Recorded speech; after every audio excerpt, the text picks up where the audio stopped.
नमस्कार, स्वागत है आपका करियर रेजुनेस्ट पर। और इस वीडियो में हम बात करने वाले हैं सेमेस्टर 4 का जो माइनर पेपर है साइकोलॉजी, जिसका नाम है ऑर्गेनाइजेशनल साइकोलॉजी। इस पेपर के इम्पोर्टेंट क्वेश्चन को हम यहाँ डिस्कस करने वाले हैं और एज यूजुअल अपनी ये क्लास हिंदी और इंग्लिश दोनों मीडियम के छात्रों के लिए रहने वाली है। पहले बात कर लेते हैं इसके सिलेबस की। ये आपका सिलेबस है ऑर्गेनाइजेशनल साइकोलॉजी का। बहुत आसान सा सिलेबस है और आप ये जानोगे कि हमने इसकी कुछ क्लासेस, जैसे आपकी यूनिट 3 है, यूनिट 4 है, इनकी क्लासें हमने ऑलरेडी अपलोड कर रखी है। ये जो कॉमन सिलेबस है दूसरी क्लास से मिलता जुलता है, तो आपको वहाँ से इसके लिए डिटेल क्लास भी मिल जाएगी। मैं बता दूंगा आपको कहाँ से और कौन सी जगह आपको मिलना है। बात करते हैं सबसे पहले अपन पहली यूनिट के क्वेश्चन की। तो पहली यूनिट में जो पहला क्वेश्चन है अपना वो है डिफाइन ऑर्गेनाइजेशनल साइकोलॉजी। संगठनात्मक मनोविज्ञान को परिभाषित कीजिए। क्या होता है संगठनात्मक मनोविज्ञान? देखो, इंट्रोडक्शन का क्वेश्चन हमेशा दोस्तों आएगा ही आएगा, चाहे पार्ट ए हो, चाहे बी हो, चाहे सी हो, हर पार्ट में आपको इंट्रोडक्शन का क्वेश्चन मिलेगा। तो ऑर्गेनाइजेशनल साइकोलॉजी क्या है बताते हैं। Organisational psychology is the scientific study of human behaviour in organisations and workplace. अर्थात संगठनात्मक मनोविज्ञान संगठनों और कार्यस्थलों में मानव व्यवहार का एक वैज्ञानिक अध्ययन है। It focuses on understanding employee attitudes, motivation, performance and how organisations can improve efficiency and employee wellbeing. यह कर्मचारियों के दृष्टिकोण, उनकी प्रेरणा, उनका प्रदर्शन और संगठनों की कार्यक्षमता और कर्मचारी कल्याण को बेहतर बनाने पर केंद्रित होता है। अर्थात हम बात करें, जैसे कोई व्यक्ति है, इंडिविजुअल्स है, वो ऑर्गेनाइजेशन में काम करते हैं, एक वर्क प्लेस पे अलग अलग माइंड सेट के अलग अलग जगह के लोग काम करते हैं। तो उन वर्क प्लेस पे उन लोगों का आपस में एप्टीट्यूड क्या है, उनके लिए मोटिवेशन किस तरीके से है, उनकी परफॉर्मेंस किस तरीके से होंगी, और ऑर्गेनाइजेशन को उन अपने एम्प्लॉय का वेलबींग करने के लिए क्या क्या करना चाहिए। तो इस तरीके की स्टडी को किस नाम से जाना जाता है? ऑर्गेनाइजेशनल साइकोलॉजी के नाम से जाना जाता है। नेक्स्ट क्वेश्चन है, what is the origin of organisational psychology. संगठनात्मक मनोविज्ञान की उत्पत्ति क्या है, या यूं कहे कब से हुई। The root of organisational psychology lie in the early 20th century with industrial psychology focusing on workers efficiency, job design and productivity. संगठनात्मक मनोविज्ञान की जड़ें 20वीं सदी की शुरुआत से ही औद्योगिक मनोविज्ञान से जुड़ी हुई है, जहां कामगार दक्षता, नौकरी डिजाइन और उत्पादकता पर ध्यान दिया गया था। The field grew during world war first and second due to personnel selection and training needs. और जब प्रथम और द्वितीय विश्व युद्ध हुए थे, उनके दौरान जो कार्मिकों के चयन और प्रशिक्षण की आवश्यकता हुई, तब ये क्षेत्र और भी ज्यादा क्या हुआ, विकसित हुआ। अगला क्वेश्चन है, mention two early contributors to organisational psychology. संगठनात्मक मनोविज्ञान के दो प्रारंभिक योगदानकर्ताओं के नाम बताइए। Frederick Taylor and Hugo Munsterberg इसके अग्रदूत यानी वर पायनियर्स। फ्रेडरिक टेलर और ह्यूगो मुंस्टबर्ग इसके अग्रदूत कहे जाते हैं।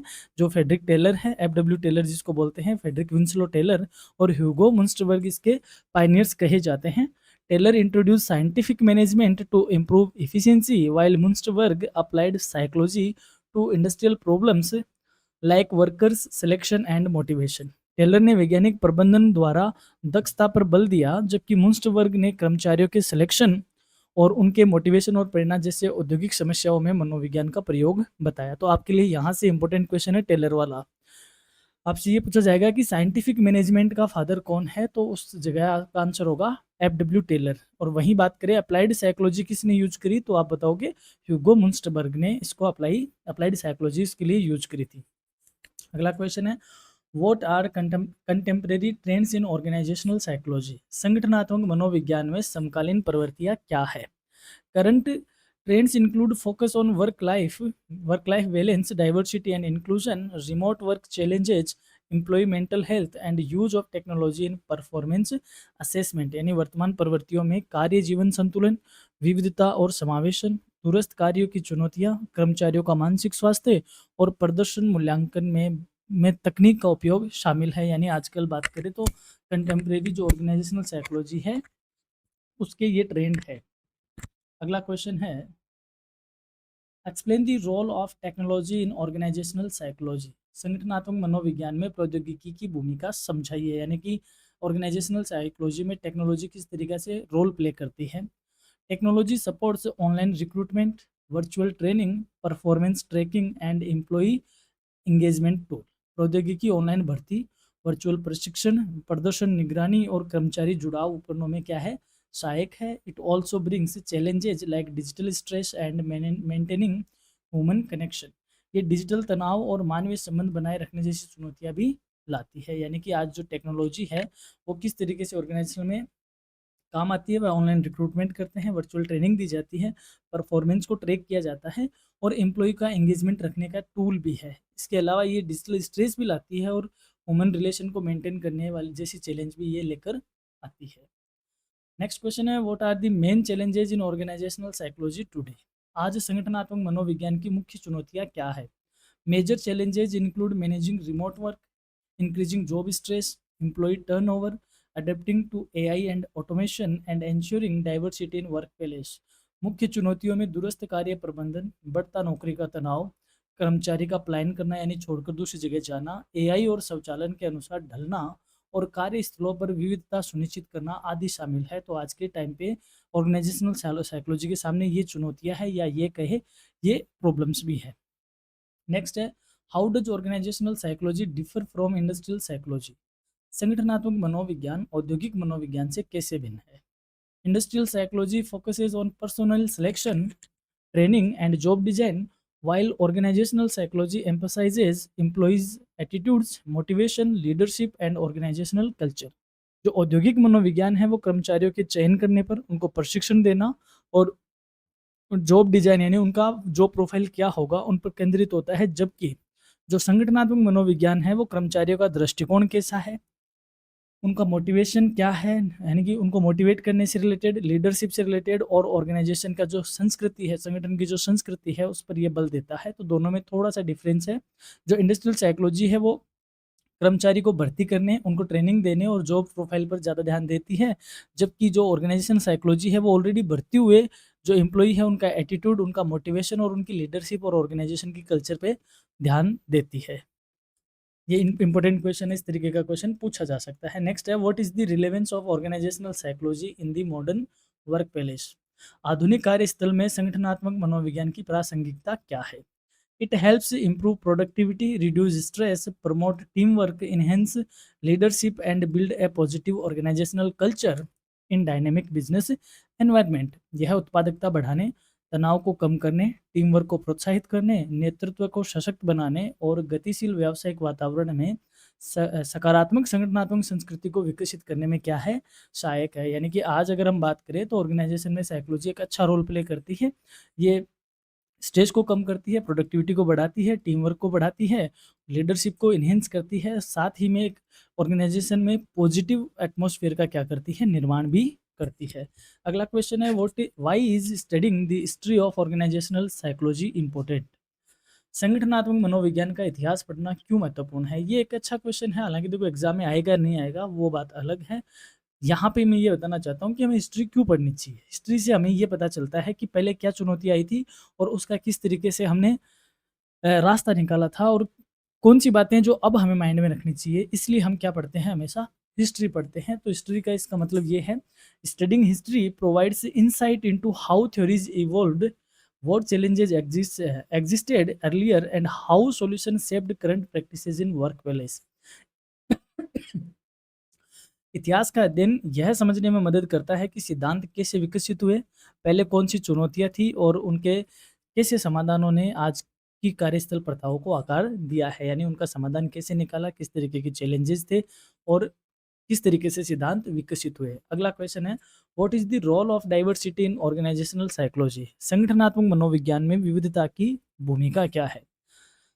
Diversity ensures different perspectives, creativity and innovations. विविधता अलग अलग दृष्टिकोण, रचनात्मकता और नवाचार को सुनिश्चित करती है। Organisational psychology studies how to manage differences and promote inclusion in the workplace. यानी संगठनात्मक मनोविज्ञान इस बात का अध्ययन करती है कि कार्यस्थल पर भिन्नताओं का प्रबंधन कैसे करना है और समावेशन कैसे बढ़ाया जाना चाहिए। यानी कि ऑर्गेनाइजेशन में मैंने अभी कहा अलग अलग एटीट्यूड के लोग काम करते हैं, अलग अलग जगह से आए हुए होते हैं, तो डाइवर्सिटी होती है, कई तरीके की डाइवर्सिटी होती है।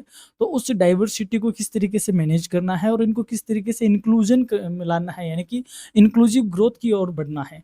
ये ऑर्गेनाइजेशनल साइकोलॉजी क्या करती है, यहाँ पे एक अच्छा रोल प्ले करती है। अगला क्वेश्चन है, अब बात करते हैं इस यूनिट से बनने वाले लॉन्ग आंसर टाइप क्वेश्चन की। यहाँ से बन सकता है क्वेश्चन, डिफाइन ऑर्गेनाइजेशनल साइकोलॉजी, संगठनात्मक मनोविज्ञान को परिभाषित कीजिए। Explain its scope and importance in modern organisation, इसके क्षेत्र और आधुनिक संगठनों में महत्व की व्याख्या कीजिए। इंपॉर्टेंट क्वेश्चन है क्योंकि इंट्रोडक्शन से क्वेश्चन हमेशा ही आता है। नेक्स्ट है, discuss the historical development of organisational psychology with reference to major contributors, संगठनात्मक मनोविज्ञान के ऐतिहासिक विकास पर प्रमुख योगदानकर्ताओं के संदर्भ में चर्चा कीजिए, यानी कि F W Taylor, Hugo Munsterberg, इनकी आपको यहाँ बातें करनी है। अगला क्वेश्चन है, explain the contemporary trends in organisational psychology, संगठनात्मक मनोविज्ञान की समकालीन प्रवृत्तियों की व्याख्या कीजिए। How are they shaping modern workplace, ये आधुनिक कार्यस्थलों को किस प्रकार प्रभावित कर रही है। अगला क्वेश्चन है, what are the main challenges faced by organisational psychology in the present era, discuss with example, वर्तमान समय में संगठनात्मक मनोविज्ञान के सामने कौन कौन सी चुनौतियां आई है चुनौतियां है, उदाहरण सहित आप उनको वर्णन कीजिए। तो इस तरीके का क्वेश्चन भी आपसे पूछा जा सकता है। एक क्वेश्चन और है, differentiate between industrial psychology and organisational psychology, औद्योगिक मनोविज्ञान और संगठनात्मक मनोविज्ञान में अंतर स्पष्ट कीजिए। Explain their relevance in today business environment, आज के व्यावसायिक वातावरण में इनकी प्रासंगिकता को समझाइए। ये मोस्ट इंपोर्टेंट स्टार मार्क वाला क्वेश्चन है। इंडस्ट्रियल साइकोलॉजी और ऑर्गेनाइजेशनल साइकोलॉजी में आपको आपसे अंतर पूछा जा सकता है। ये पार्ट ए में, बी में ना सही तो सी में, दोनों में से कहीं ना कहीं आपसे क्वेश्चन पूछा जाएगा। नेक्स्ट है, analyse the role of diversity, inclusion and technology in shaping organisational psychology today, विविधता, समावेशन और प्रौद्योगिकी की भूमिका का विश्लेषण कीजिए जो आज संगठनात्मक मनोविज्ञान को आकार दे रही है। अब बात करते हैं आपकी यूनिट सेकंड का। यूनिट सेकंड मोटिवेशन से रिलेटेड है, तो बात करते हैं पहले क्वेश्चन की। व्हाट इज़ वर्क मोटिवेशन, कार्य प्रेरणा क्या है। यानी कि हमने कहा ऑर्गेनाइजेशन में लोग काम करते हैं, ठीक है, तो काम करते हैं तो सैलरी तो सभी को मिलेगी, ऐसी बात नहीं है ना। तो लोग अपने मन से काम करें, मोटिवेट होके काम करें, तो ये आइडेंटिफाई करती है ऑर्गेनाइजेशनल साइकोलॉजी कि वो कौन से फैक्टर है जिनको पूरा करने से ये लोग मोटिवेट होके काम करेंगे, या फिर किस तरीके की इनकी नीड है। तो अलग अलग थ्योरीज हम यहाँ पे देखने वाले हैं। तो मोटिवेशन की बात यहाँ पे है कि वर्क प्लेस पर मोटिवेशन किस तरीके से हो। तो मोटिवेशन क्या होता है, work motivation refers to the internal and external forces that stimulate employees to initiate work related behaviour, direct their efforts and sustain performance towards organisational goals. कार्य प्रेरणा आंतरिक और बाहरी शक्तियों को दर्शाती है जो कर्मचारी को कार्य संबंधी व्यवहार शुरू करने, प्रयासों को दिशा देने और संगठनात्मक लक्ष्यों की ओर प्रदर्शन बनाए रखने के लिए क्या करती है, प्रेरित करती है। कि ऑर्गेनाइजेशन के गोल्स के लिए कर्मचारी सही मन से अपने व्यवहार को सही ढंग से और सही कहे तो सही दिशा में, जो हमारे लक्ष्य है उन दिशा में वह क्या करे, प्रयास करे, उसको क्या बोलते हैं, वर्क मोटिवेशन कहते हैं। अब ये वर्क मोटिवेशन कमज़ोर हो जाता है तो कई थ्योरीज है जो हमें बताती है। पहला इनाम आ जाता है इसमें मैस्लो का, state the main idea of Maslow's hierarchy of needs theory, Maslow की आवश्यकता का पदानुक्रम सिद्धांत को मुख्य विचार बताइए। देखो मैस्लो एक थिंकर रहे हैं, इन्होंने कहा है कि जो भी कर्मचारी होते हैं उनकी 5 तरीके की क्या होती है, आवश्यकताएं होती हैं। पहली होती है उसकी साइकोलॉजिकल नीड्स, फिर होती है सेफ्टी नीड्स, फिर होती है लव एंड बिलोविंग या सोशल नीड्स, फिर आती है उसकी एस्टीम नीड्स, और फिर होती है सेल्फ एक्चुअलाइजेशन की नीड। तो ऐसी नहीं है, इनकी हायरार्की इसी तरीके से होती है, पहले 1 नंबर वाली, फिर दूसरी, तीसरी, चौथी और पांचवी। तो इस तरीके से ये जो शुरू की 2 है इनको बुनियादी या आधारभूत आवश्यकताएं कहते हैं, बाकी उच्च लेवल की आवश्यकताएं हैं।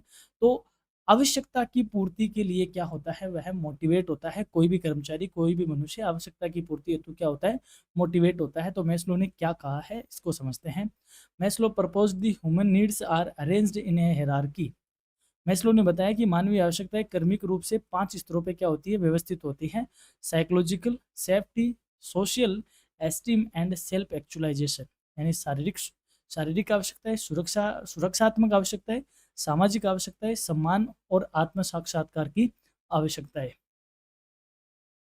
Higher needs emerge when lower ones are satisfied, उच्च स्तर की आवश्यकताएं तभी सामने आती है जब निचले स्तर की आवश्यकताएं क्या हो जाती है, पूरी हो जाती है। यानी कि जो निचले स्तर की आवश्यकताएं हैं ये पूरी होगी तभी ये ऊपर वाली आवश्यकताएं अराइज होगी। तो मास्लो ने ये कहा कि ऊपर वाली आवश्यकताएं तभी अराइज होती है जब निचले स्तर की आवश्यकताएं पूरी होती हैं। तो कर्मचारी की आवश्यकताओं को पहचानना है और उन आवश्यकताओं की पूर्ति हेतु काम करना है, वह उसके लिए मोटिवेट होगा। तो Maslow hierarchy, needs of hierarchy theory देता है। बात करते हैं हर्ज़बर्ग की। एक्सप्लेन हर्ज़बर्ग्स टू फैक्टर थ्योरी, यानी जो हर्ज़बर्ग है उन्होंने द्विघटक या द्विकारक सिद्धांत बताया। इन्होंने कहा कि दो घटक होते हैं, एक वो घटक होते हैं जो हाइजीन फैक्टर होते हैं जिनको हाइजीन फैक्टर के नाम से जाना जाता है, और एक होते हैं मोटिवेशन या मोटिवेटर्स। तो जो मोटिवेशन फैक्टर है वही कर्मचारी को मोटिवेशन देता है, उसी से कर्मचारी मोटिवेट होता है। Herzberg distinguished between hygiene factors, salary, working condition, etc., that prevent dissatisfaction and motivators like achievement, recognition that promote satisfaction and performance.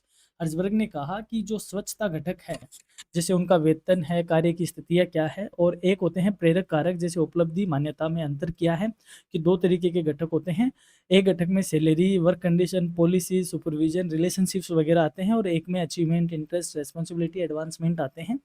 स्वच्छता कारक असंतोष को रोकते हैं, यानी कि जो हाइजीन फैक्टर है वह कर्मचारी को असंतोष को रोकते हैं, यानी कि डिससेटिस्फेक्शन होने से बचाते हैं, जबकि प्रेरक कारक संतोष और प्रदर्शन को बढ़ावा देते हैं। जबकि जो मोटिवेटर्स है ये कर्मचारी को प्रेरित करते हैं, यानी कि असंतोष हाइजीन फैक्टर ऐसी बात नहीं प्रेरक नहीं करते, हाइजीन जो फैक्टर्स है वो असंतोष को रोकते हैं, ये मेंटेन होते हैं, तब वह मोटिवेटर्स फैक्टर काम करते हैं।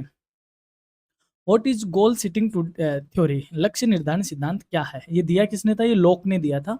Locks goal setting theory states that specific challenging and attainable goals improve performance. Lock का लक्ष्य निर्धारण सिद्धांत बताता है कि विशेष, चुनौतीपूर्ण और प्राप्त करने योग्य लक्ष्य प्रदर्शन को बेहतर बनाते हैं, यानी कि ऐसे गोल्स सेट किए जाने चाहिए जो क्या है, स्पेसिफिक है, चैलेंजिंग भी है, लेकिन अटेनेबल है। ऐसा नहीं कि आपने इम्पॉसिबल टारगेट दे दिया कर्मचारी को और फिर उसको आप ताड़ रहे हो, लताड़ रहे हो, उससे वह डिमोटिवेट होता है। अटेनेबल गोल्स दो, लेकिन चैलेंजिंग हो, स्पेसिफिक हो, क्योंकि गोल्स कर्मचारी की परफॉर्मेंस को क्या करेंगे, इंप्रूव करेंगे। Feedback further enhances motivation and effectiveness. प्रतिक्रिया प्रेरणा और प्रभावशीलता को और बढ़ाती है, यानी कि फिर जब वह काम करेगा कर्मचारी तो उसकी जब फीडबैक लिया जाएगा तो वह उसकी प्रेरणा को और प्रभावशीलता को और ज़्यादा बढ़ाएगा। अगला क्वेश्चन है define expectancy theory of motivation, प्रत्याशा सिद्धांत को परिभाषित कीजिए। विक्टर ब्रूम का ये थ्योरी है, विक्टर ब्रूम ने इसको प्रतिपादित किया था। तो ब्रूम्स एक्सपेक्टेंसी थ्योरी, इसको आशा प्रत्याशा थ्योरी भी कहते हैं, आशा प्रत्याशा सिद्धांत भी कहते हैं। Victor Vroom's expectancy theory suggest motivation depends on expectancy, instrumentality and valence, यानी एक्सपेक्टेंसी का मतलब हुआ efforts lead to performance, instrumentally मतलब performance leads to reward, and valence यानी वैल्यू ऑफ रिवॉर्ड्स। रूम का प्रत्याशी सिद्धांत बताता है कि प्रेरणा तीन तत्वों पर निर्धारित होती है। प्रत्याशा यानी प्रयास से प्रदर्शन, साधनता यानी प्रदर्शन से पुरस्कार, और मूल्य पुरस्कार का महत्व है। यानी कि सबसे पहले प्रयास करेगा प्रदर्शन करने का, और जब प्रदर्शन अच्छा होगा तो उससे क्या मिलेगा, उसको पुरस्कार मिलेगा, और जब पुरस्कार अच्छा मिलेगा तो उस पुरस्कार से वैलेंस बढ़ेगा, यानी उसका महत्व और बढ़ेगा। तो आशा प्रत्याशा की थ्योरी दी थी व्रूम ने। आपसे नाम भी पूछा जा सकता है कि कौन सी थ्योरी किसने दी है। नेक्स्ट क्वेश्चन है explain the concept of equity theory, समानता सिद्धांत की व्याख्या कीजिए। Equity theory by Adams state that employees compare their input output ratio with others. Adams का जो समानता सिद्धांत है वो बताता है कि कर्मचारी अपने इनपुट आउटपुट की तुलना दूसरों से करते हैं। Perceived inequality leads to dissatisfaction and affects motivation. और जब असमानता की धारणा दिखती है तो वह असंतोष लाती है और वह प्रेरणा को प्रभावित करती है। जैसे मान लो आप एक ऑर्गेनाइजेशन में ए काम कर रहा है और उसी ऑर्गेनाइजेशन में बी कर रहा है और उसी ऑर्गेनाइजेशन में सी कर रहा है। तीनों एक ही तरह का काम कर रहे हैं। जब एक कंपेयर करता है अपने आप को बी से तो पाता है कि बी की सैलरी ज़्यादा है और ए की सैलरी कम है, यानी बी की सैलरी 20,000 है और ए की सैलरी कितनी है 15,000, और सी की सैलरी कितनी है 22,000। तो वह जब अपने को दूसरे से कंपेयर करता है तो वह कहता है काम भी हम एक जैसा करते हैं लेकिन सैलरी मेरी कम है। तो ये जो कंपेयर इसने किया और इससे वह क्या होगा, डिससेटिस्फाई होगा और इसका मोटिवेशन गिर जाएगा कि मेरा काम करने से कोई मतलब नहीं है, मुझे पैसे वैसे भी कमी मिल रहे हैं तो मैं काम क्यों करूँ। तो एडम्स की ये थ्योरी कहती है कि इक्विटी की थ्योरी होनी चाहिए, सेम जॉब प्रोफाइल को एक जैसी सैलरी दी जानी चाहिए। अगला क्वेश्चन है which needs are considered as lower level needs of Maslow theory. Important question है। मैस्लो के सिद्धांत में कौन सी आवश्यकताएं निम्न स्तर की मानी जाती है। Psychological and safety needs are considered low level needs. शारीरिक और सुरक्षा की आवश्यकताएं निम्न स्तर की मानी जाती है, यानी कि सेफ्टी और साइकोलॉजिकल नीड क्या है, लो लेवल की है, और ये बाकी जो तीन है वो क्या है, हाई लेवल की। They include basic survival needs like food, shelter and security.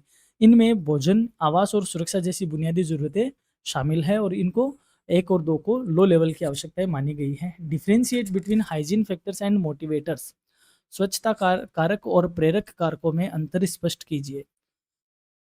Hygiene factors prevent dissatisfaction but don't create motivation, while motivators directly encourage satisfaction, higher efforts and performance. जो स्वच्छता कारक है वो असंतोष को रोकते हैं लेकिन प्रेरणा उत्पन्न नहीं करते हैं, जबकि जो प्रेरक कारक है वो सीधे संतोष को, अधिक प्रयास को और प्रदर्शन को और बेहतर बनाने के लिए क्या करते हैं, प्रोत्साहित करते हैं, जिनमें क्या आता है, अचीवमेंट आता है, इंटरेस्ट आता है, रेस्पॉन्सिबिलिटी आती है, एडवांसमेंट आता है।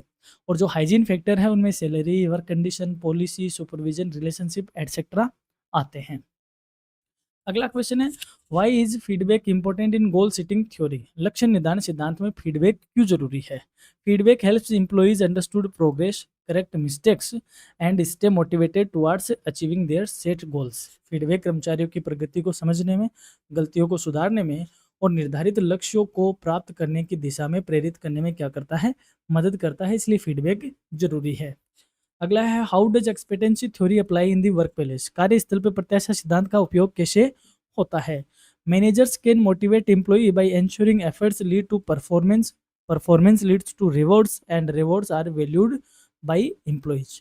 प्रबंधक कर्मचारियों को प्रेरित कर सकते हैं यदि वे सुनिश्चित करें कि प्रयास से क्या होगा, प्रदर्शन होगा, प्रदर्शन से उनको पुरस्कार मिलेगा, और पुरस्कार कर्मचारियों के लिए क्या होते हैं, मूल्यवान होते हैं। यानी कि मैनेजर उनको मोटिवेट करे कि आप प्रयास करो, प्रयास करोगे तो आपका परफॉर्मेंस अच्छा होगा, और परफॉर्मेंस अच्छा होगा तो आपको रिवॉर्ड मिलेगा, और रिवॉर्ड आपको मिलेगा तो रिवॉर्ड आपके लिए वैल्यू रखने वाला होगा, जो कि आपकी वैल्यू को और ज़्यादा ऑर्गेनाइजेशन में इन्हेंस करेगा। इसलिए जो एक्सपेक्टेंसी थ्योरी है वह वर्क प्लेस पे काम करती है। नेक्स्ट है give an example of equity theory in practice. व्यवहार में समानता सिद्धांत का एक उदाहरण दीजिए। If two employ work equality but one gets higher pay and other feels in unfairly treated leading to dissatisfaction and reduce motivation.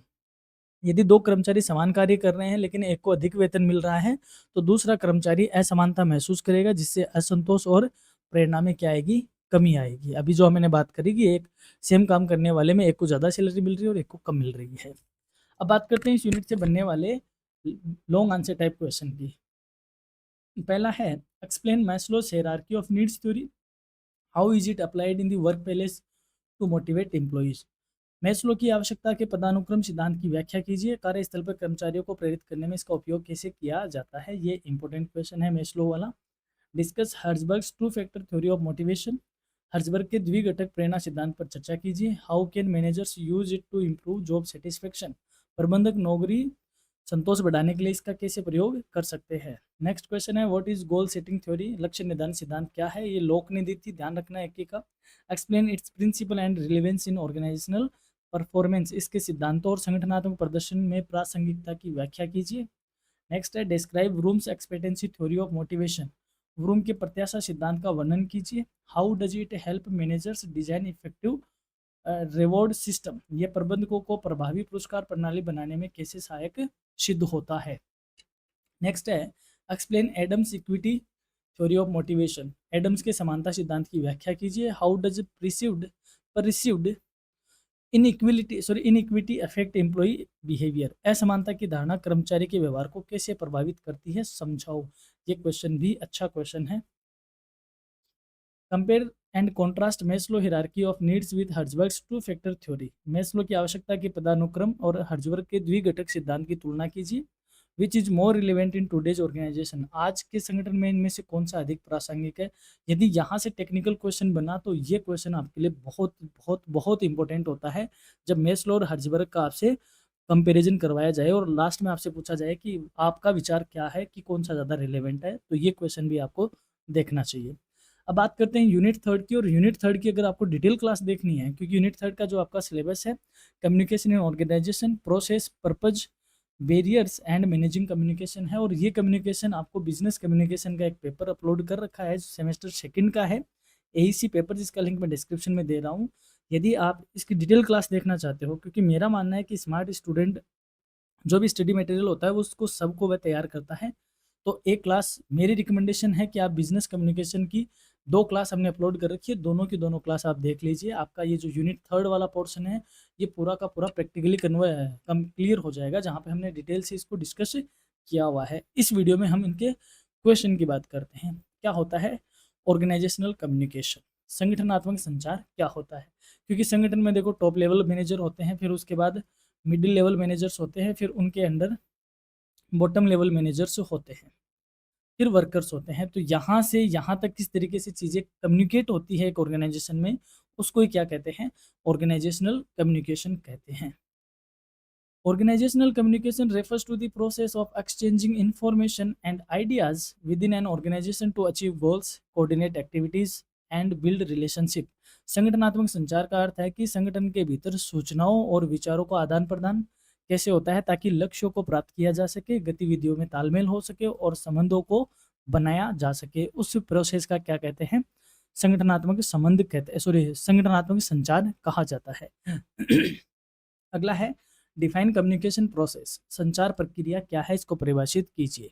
संचार देखो कहाँ से उठता है, एक होता है सेंडर और एक होता है रिसीवर, एक होता है भेजने वाला और एक होता है प्राप्त करने वाला।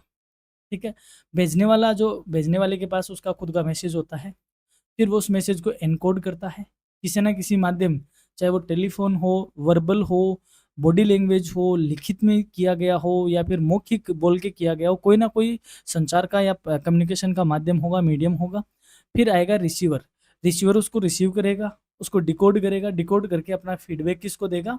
सेंडर को देगा। तो जब रिसीवर अपना फीडबैक सेंडर को देता है तब जाके कम्युनिकेशन की प्रोसेस कंप्लीट मानी जाती है। और यहाँ पे है नॉइज, नॉइज के अलावा और भी कई तरीके की बातें होती है जिनको हम क्या बोलते हैं? बैरियर्स बोलते हैं कम्युनिकेशन में, जो कि मैसेज को प्राप्त करने में रिसीवर को क्या करते हैं? अड़चने उत्पन्न करते हैं। तो हम इस पूरी प्रोसेस को समझते हैं।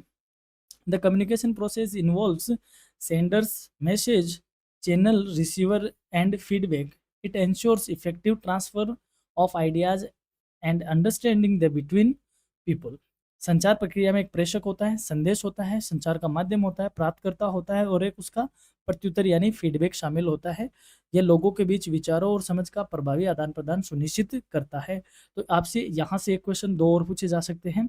What do you mean by encoding? Encoding किसे कहते हैं? सेंडर द्वारा अपने मैसेज को आगे भेजने के लिए जिस जगह, जिस भी वे में उसको कन्वर्ट किया जाता है उसको एनकोडिंग कहते हैं। डिकोडिंग क्या कहते हैं? डिकोडिंग ज़्यादा पूछा जाता है। डिकोडिंग का मतलब होता है रिसीवर द्वारा सेंडर के मैसेज को उसी अंदाज में समझना जिस अंदाज में सेंडर ने भेजा है, उस प्रोसेस को या उस काम को क्या कहते हैं? डिकोडिंग कहते हैं। फीडबैक क्या कहते हैं? फीडबैक रिसीवर द्वारा सेंडर को उसके कम्युनिकेशन का फीडबैक देना या रिप्लाई करना या प्रत्युत्तर करना क्या कहा जाता है? फीडबैक कहा जाता है। ये छोटे छोटे क्वेश्चन आपके लिए डेफिनेशन का काम करते हैं। Next, what are the barriers of effective communication? प्रभावी संचार में बाधाएं क्या क्या है? Barriers include language differences, noise, poor listening, cultural gap, lack of feedback and emotional interference. भाषा बाधाओं में भाषाओं का अंतर, शोर, कमजोर सुनना, सांस्कृतिक भिन्नता, फीडबैक की कमी और भावनात्मक हस्तक्षेप भी शामिल है। यानी कि सेंडर ने यहाँ से मैसेज भेजा और ये रिसीवर है, तो रिसीवर किन किन वजह से प्रॉपर कम्युनिकेट नहीं हो पाता, उसमें लैंग्वेज बैरियर आ सकता है, नॉइज आ सकता है, या इसकी सुनने की स्किल कमज़ोर हो सकती है, या इन दोनों के बीच कल्चरल गैप हो सकता है कि एक दूसरे के भाव नहीं समझ पा रहे हैं, या फिर रिसीवर उसका फीडबैक ही नहीं दे रहा कि मेरे पास आपका मैसेज आया कि नहीं आया। तो ये सारे क्या होते हैं? बैरियर्स होते हैं कम्युनिकेशन में। अगला है what is the purpose of communication in organisation? संचार में, संगठन में संचार का उद्देश्य क्या है, यानी ऑर्गेनाइजेशन में संचार की क्यों जरूरी है? Its purpose is to inform, persuade, motivate, coordinate and maintain relationship for achieving organizational efficiency। इसका उद्देश्य सूचना देना, प्रेरित करना, समन्वय करना, संबंध बनाए रखना ताकि संगठनात्मक दक्षता क्या हो सके? प्राप्त हो सके। क्योंकि टॉप लेवल से बॉटम लेवल तक इंफॉर्मेशन यदि कन्वे नहीं होगी प्रॉपर तरीके से तो हमारे टारगेट कंप्लीट नहीं हो पाएगी। तो कम्युनिकेशन का यही उद्देश्य है कि जो सूचनाएँ हैं वो एक दूसरे के बीच समय पर और सही ढंग से क्या होती रहे, आदान-प्रदान होती रहे, ताकि हमारे संगठनात्मक लक्ष्य क्या हो सके, प्राप्त हो सके। Name 2 type of organisational communication. संगठनात्मक संचार के 2 प्रकार बताइए। The 2 types are formal communication and informal communication, यानी कि ऑफिशियल चैनल्स होते हैं और एक कैजुअल और सोशल इंटरेक्शन होते हैं। औपचारिक संचार और अनौपचारिक संचार जिसको कहा जाता है, यानी कि चैनल ऑफ कम्युनिकेशन इस तरीके के होते हैं। एक होता है फॉर्मल, यानी जिसको हम क्या कहते हैं, औपचारिक, और एक होता है इनफॉर्मल यानी अनौपचारिक। अनौपचारिक फॉर्मल 3 तरीके का होता है, वर्टिकल, हॉरिजॉन्टल और डायगोनल होता है। और इनफॉर्मल ग्रेप वाइन होते हैं जिसको क्या बोलते हैं, अफवाह मिल कहते हैं, गॉसिप कहते हैं, और अंगूरी लता भी कहते हैं। आगे हम इसको पढ़ने वाले हैं। अगला है explain downward communication with an example. अवरोही संचार को उदाहरण सहित समझाइए। इसको अवरोही भी कहते हैं, अधोगामी अधोगामी संचार या संप्रेषण भी कहते हैं। प्रेषण, अधोगामी यानी ऊपर से नीचे की ओर। Downward communication flow from higher management to employees such as order, instruction और गाइडलाइंस। अधोगामी या अवरोही संचार शीर्ष प्रबंधन से कर्मचारियों की ओर जाता है, जैसे आदेश देना, निर्देश देना या दिशा निर्देश, यानी टॉप लेवल मैनेजमेंट से यहाँ आदेश देना और यहाँ आदेश देना। तो या तो आदेश दिया जाएगा या डायरेक्शन दी जाएगी या फिर कोई गाइडलाइन बताई जाएगी। तो ये किस तरीके की कम्युनिकेशन को इस कम्युनिकेशन को क्या कहा जाता है, डाउनवर्ड कम्युनिकेशन कहा जाता है। और इसका जस्ट अपोजिट होता है, उसको बोलते हैं अपवर्ड कम्युनिकेशन, यानी आरोही संचार या ऊर्ध्वगामी ऊर्ध्वगामी संप्रेषण या ऊर्ध्वगामी संचार भी कहते हैं, यानी नीचे से ऊपर की ओर जाने वाला। Upward communication flows from employees to management such as report, suggestions and grievances. आरोही संचार कर्मचारियों से प्रबंधन की ओर जाता है, जैसे रिपोर्ट देना, सुझाव देना या शिकायतें करना, यानी कि एम्प्लॉई अपने से ऊपर लेवल को और उसके ऊपर वाले अपने से ऊपर लेवल को या तो कोई रिपोर्ट देंगे या कोई सजेशन देंगे या उनकी कोई शिकायतें होंगी, कंप्लेंट होंगी। तो इस तरीके की बातें वह जब आगे ऊपर करेंगे तो ये कौन सा कम्युनिकेशन कहा जाएगा, अपवर्ड कम्युनिकेशन कहा जाएगा। अगला है why is feedback important in communication. संचार में फीडबैक क्यों महत्वपूर्ण है। Feedback ensures the message is understood, helps correct errors and builds clarity between senders and receivers, यानी फीडबैक ये सुनिश्चित करता है कि संदेश समझा गया या नहीं, त्रुटियों को ठीक करना, और प्रेषक व प्राप्तकर्ता के बीच में क्या लाता है, स्पष्टता लाता है। यानी कि यहाँ पे एक बंदा है और यहाँ पे एक बंदा है, जब ये यहाँ से कोई चीज़ कम्युनिकेट कर रहा है तो ये चीज़ यहाँ तक पहुँची या नहीं पहुँची, इसका उसको कैसे पता चलेगा, जब इसके द्वारा क्या दिया जाएगा, फीडबैक दिया जाएगा। और इसके फीडबैक से पता चलेगा कि संचार या कम्युनिकेशन कितना इफेक्टिव था, कम्युनिकेशन में क्या गड़बड़ है, संदेश ठीक से समझा गया कि नहीं समझा गया, फिर यहाँ से यहाँ। तो ये जब प्रोसेस पूरी चलेगी तब ही दोनों के बीच, सेंडर और रिसीवर के बीच में क्या आएगी, क्लैरिटी डिफाइन हो पाएगी या एक मजबूत कम्युनिकेशन बन पाएगा। इसलिए फीडबैक जरूरी है। अगला है what is grapevine communication. अफवाह या ग्रेप वाइन संचार क्या है, इसको दूसरा शब्द एक और बोला जाता है, अंगूरी लता। यानी ग्रेप का मतलब क्या होता है, अंगूर, वाइन का मतलब क्या होता है, बेल। ग्रेप वाइन यानी कि अंगूर की बेल। अंगूर की बेल कैसे एक दूसरे से उलझी हुई होती है। यानी हमारी ऑफिस में कई बार इस तरीके की बातें भी होती है, गॉसिप होती है, इधर बात की जा रही है, इधर कान लगाया जा रहा है, ये आगे जाके कहीं और बातें करेगी और अलग नमक मिर्च लगा के कही जाएगी। इसको बोलते हैं गॉसिप। क्या बोलते हैं, गॉसिप कह दो या फिर इसको बोलते हैं अफवाह। तो अफवाह में ये नहीं पता चलता कि उस वह ओरिजिन कहाँ से है, वह कहाँ से पैदा हुई थी। तो एक ऐसा संचार जो कि इनफॉर्मल है, अनौपचारिक है, अफवाह चलती है, जिसमें कोई नहीं पता चलता कि कौन सी चीज़ कहाँ से पैदा हुई, ऐसे उलझा हुआ होता है, कोई पर्टिकुलर नहीं होता। उस कम्युनिकेशन को क्या कहते हैं, अफवाह संचार कहते हैं या ग्रेप वाइन कम्युनिकेशन कहा जाता है। Grapevine is an informal communication network in organisation, often spreading news, rumours और अनऑफिशियल इंफॉर्मेशन क्विकली। अफवाह या ग्रेप वाइन संगठन में अनौपचारिक संचार नेटवर्क है जो अक्सर समाचार, अफवाहें या अनौपचारिक जानकारी तेजी से फैलाने का काम करते हैं, जैसे ऑफिस की गॉसिप वगैरह होती है। How can communication barriers be managed. संचार की बाधाओं का प्रबंधन कैसे किया जा सकता है, यानी कि जो बैरियर्स आते हैं कम्युनिकेशन में उनको हम कैसे मैनेज कर सकते हैं। Barriers can be managed through active listening, clear language, timely feedback, use of technology and cultural sensitivity. बाधाओं का प्रबंधन ध्यानपूर्वक सुनना, सरल भाषा का प्रयोग करना, समय पे फीडबैक देना और लेना, तकनीकियों का सही ढंग से उपयोग करना और सांस्कृतिक संवेदनशीलता से किया जा सकता है। इनसे इस बाधाओं को कम किया जा सकता है। अगला है what role does technology play in organisation communication. संचार संगठनात्मक संचार में प्रौद्योगिकी की क्या भूमिका है, यानी कि इस कम्युनिकेशन में टेक्नोलॉजी किस तरीके का रोल प्ले करती है। Technology enables instant messaging, emails, video conferencing and collaboration tools, improving speed and efficiency of communication। यानी जो प्रौद्योगिकी है वो त्वरित संदेश, ईमेल, वीडियो कॉन्फ्रेंसिंग और सहयोगी उपकरणों को संभव बनाती है, जिससे संचार की गति और दक्षता बढ़ती है। अब बात करते हैं इस यूनिट से बनने वाले लॉन्ग आंसर टाइप क्वेश्चन। पहला है explain the communication process in organisation. संगठनों में संचार प्रक्रिया की व्याख्या कीजिए। Illustrate its main elements with suitable examples. इसके मुख्य तत्वों को उपयुक्त उदाहरण सहित क्या कीजिए, स्पष्ट कीजिए या वर्णन कीजिए। नेक्स्ट है discuss the purpose of communication in organisation.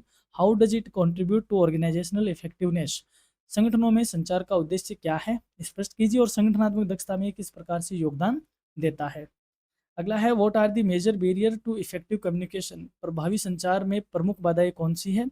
Suggest methods to overcome them, और इन्हें कैसे दूर किया जा सकता है उनको बताइए। Explain different type of communication in organisation such as upward, downward, horizontal और ग्रेपवाइन कम्युनिकेशन। संगठनों में विभिन्न प्रकार के संचार जैसे आरोही, अवरोही, क्षैतिज और अपवाद संचार को समझाइए। मैंने यहाँ पे आपको हॉरिजॉन्टल वाला कोई एग्जाम्पल नहीं दिया था तो बता देता हूँ। ऊपर से टॉप लेवल से बॉटम लेवल के से ऊपर की तरफ से नीचे की तरफ आने वाले को डाउनवर्ड बोलते हैं, नीचे से ऊपर की तरफ जाने वाले को अपवर्ड बोलते हैं, और सेम लेवल पे कम्युनिकेशन होने को क्या बोलते हैं, हॉरिजॉन्टल कम्युनिकेशन कहा जाता है। और अलग अलग लेवल पे ऐसे होना, तिरछा होना, जिसको डायगोनल कहा जाता है, और अफवाह उड़ना दैट इज ग्रेपवाइन। नेक्स्ट है how can managers effectively manage communication in large organisation, discuss with example. प्रबंधक बड़े ऑर्गेनाइजेशन में संचार को प्रभावी प्रबंधन कैसे कर सकते हैं, उदाहरण सहित समझाइए। एक अगला क्वेश्चन है analyse the role of technology in modern organisational communication, what are its advantages and challenges. आधुनिक संगठनात्मक संचार में प्रौद्योगिकी की भूमिका का विश्लेषण कीजिए, इसके लाभ और चुनौतियां क्या है समझाइए।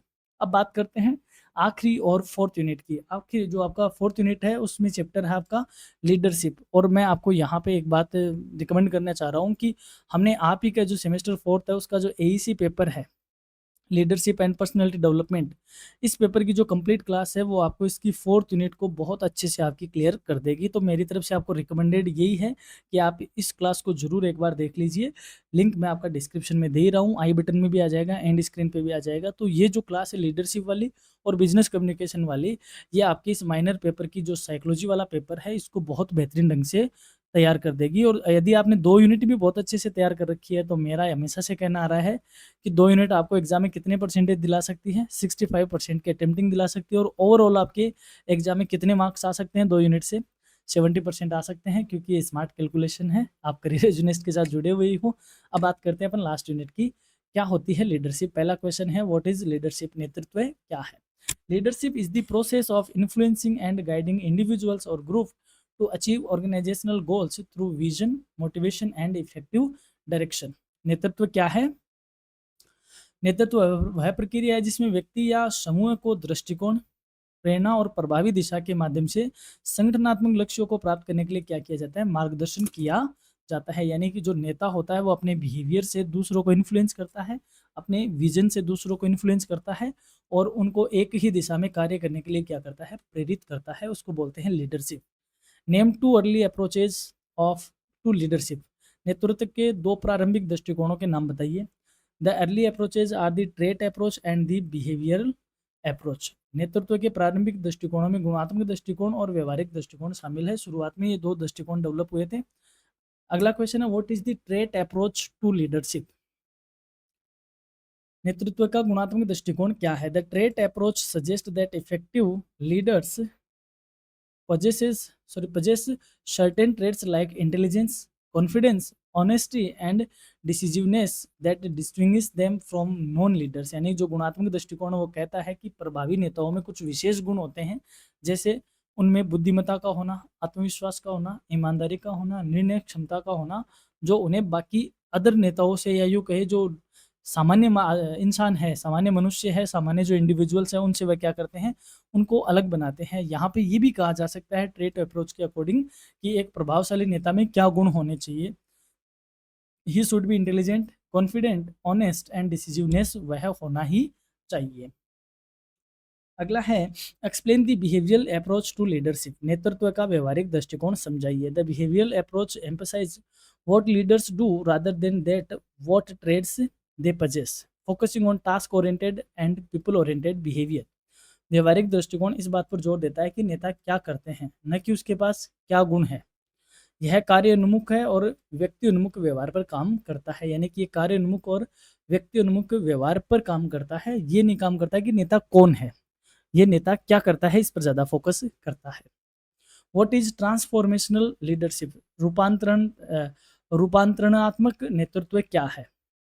Transformational leadership inspires follower by creating a vision, encouraging innovation and motivating employees to go beyond personal interest और ऑर्गेनाइजेशनल सक्सेस। यानी रूपांतरण नेतृत्व अनुयायियों को दृष्टिकोण प्रदान कर नवाचार को प्रोत्साहित करते हैं और कर्मचारियों को व्यक्तिगत हितों से आगे बढ़कर संगठन की सफलता के लिए प्रेरित करते हैं। वो नेता कौन से होते हैं, ट्रांसफॉर्मेशनल नेता होते हैं।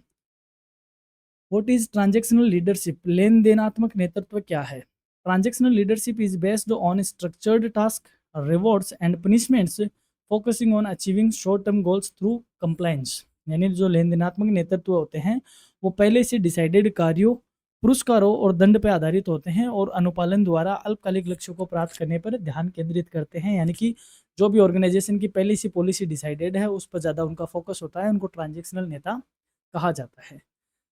नेक्स्ट है differentiate between transformational and transactional leadership, रूपांतरणात्मक और लेनदेनात्मक नेतृत्व में अंतर स्पष्ट कीजिए। Transformational leadership focuses on vision, inspiration, and long-term challenge, while transactional leadership emphasizes rules, rewards, and short-term performance. जो रूपांतरणात्मक नेतृत्व है वो दृष्टिकोण, प्रेरणा और दीर्घकालीन परिवर्तन पर ध्यान केंद्रित करता है, जबकि जो लेन देनात्मक नेतृत्व है वो नियमों पे, पुरस्कारों पे और अल्पकालीन प्रदर्शन पे बल देता है। अगला क्वेश्चन है what is the significance of leadership in organisation, संगठनों में नेतृत्व का क्या महत्व है। Leadership guides employees, improve team work, enhance motivation and ensure effective decision making to achieve organisational goals. नेतृत्व कर्मचारियों का मार्गदर्शन करता है, टीम वर्क को सुधारता है, प्रेरणा को बढ़ाता है और संगठनात्मक लक्ष्यों को प्राप्त करने के लिए प्रभावी निर्णय क्या करता है, सुनिश्चित करता है। अगला क्वेश्चन है how does transformational leadership effect employ motivation, रूपांतरणात्मक नेतृत्व कर्मचारी प्रेरणा को कैसे प्रभावित करता है।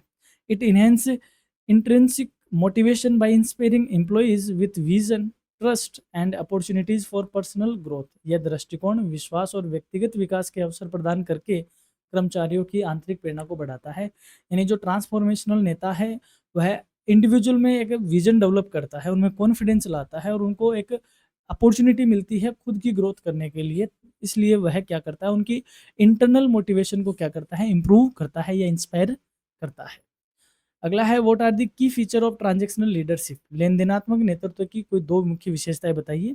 की features include structure goal, clear authority, reward for good performance and punishment for non compliance. यानी इनकी मुख्य विशेषताओं की बात करें तो जो स्ट्रक्चर्ड लक्ष्य है अपने, यानी जो ऑर्गेनाइजेशन के प्री डिसाइडेड लक्ष्य है उनको, उन पे ये काम करते हैं।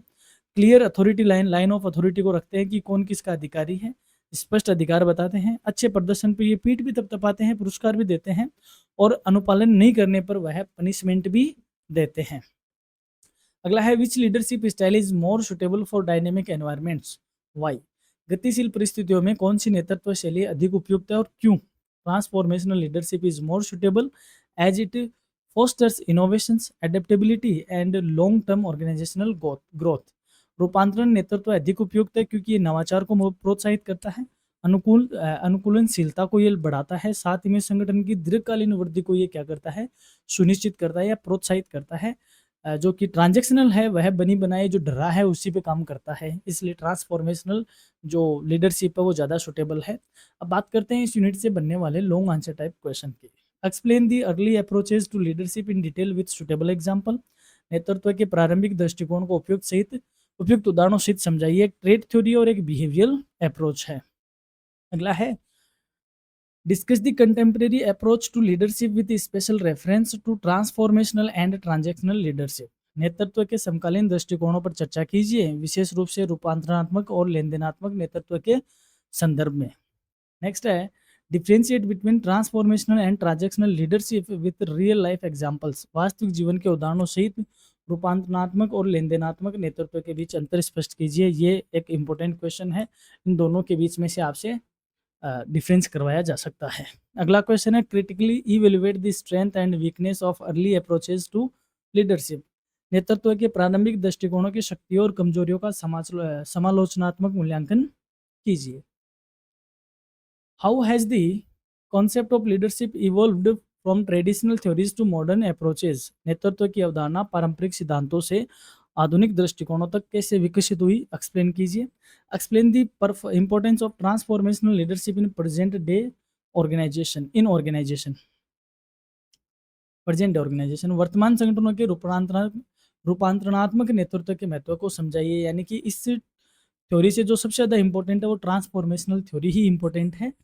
तो ये थी अपनी साइकोलॉजी की क्लास। आपको अगर इस क्लास की पीडीएफ चाहिए तो आप इस वेबसाइट पे विजिट कीजिए, यहाँ पे आपको इसकी प्लेलिस्ट मिल जाए, सॉरी पीडीएफ मिल जाएगी। कोई आपकी क्वेरी है व्हाट्सएप पे संपर्क कीजिए। हमारे यहाँ तक क्लास देखा आपने, इसके लिए बहुत बहुत धन्यवाद। हमारी तरफ से आपको एग्जाम के लिए बहुत बहुत शुभकामनाएं। बने रहिए, जुड़े रहिए अपने करियर एजुनेस्ट के साथ। और दोस्तों आपसे एक थोड़ी सी शिकायत है, आप क्लास देखते हो बट सब्सक्राइब नहीं करते, तो सब्सक्राइब कीजिए, क्योंकि आपका सब्सक्राइब हमारे लिए मोटिवेशन है।